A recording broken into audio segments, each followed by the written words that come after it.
Whoever the big dude. From Purdue. From Purdue. I told you so. I'm gonna just say that. Kill. I told you so. Zach Edey. Yeah, he gonna get somebody fired. As soon as his name get called. As soon as you call him. And with the 14th pick, just put your resignation in, okay, goddamn it? Because I can tell you right now, in this game right here, I don't know where, because when you draft him at 14, whatever team you got is not around what he does, and you're not gonna change your offense for him, which means he becomes a useless product. So at 14, you can get him at 60. That's 58. And that's just free advice. No, you don't care about mock draft, but currently projected late first rounder right now. But He might not get picked altogether. And he's Cannot. you are a member of the Gills Arena presented by Underdog Fantasy. Whoop, whoop, please. When you know the game of basketball, you're a student, the first thing you do when you see potential is you compare it to what you've seen before. And if you're a student, you've seen all types of basketball. I got to shout out Impact, Joe Boumazar. Okay. Been doing this shit for a long time. He's been helping a lot of guys. And the latest guy that I was there with was Tyrese Halliburton. Came out of Iowa State, went to work with Joe. Before he got to SAC, Joe called me in and said, I need you to play some defense on these guys.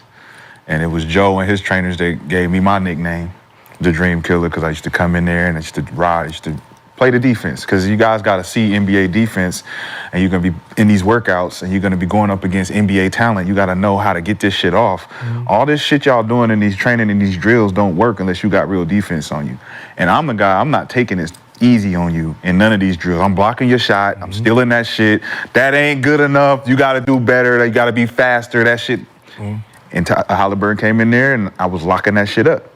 And he was seeing a difference because he had never had anybody on top of all of his moves and getting in front of him and being strong. And like, you know, me, I'm already here. I'm knocking them down. I'm bumping them and all that.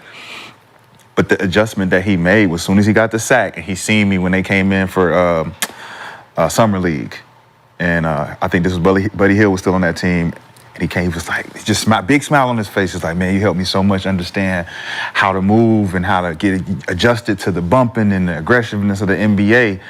And I see in these scouts, in these mock drafts, they don't have the ability to compare players to other players because they didn't play or they're not students of the game. Like what athlete can you say compares to Gilbert Arenas or has little flares? How can you know that Kenny Martin Jr. plays like his dad if you didn't really study his dad?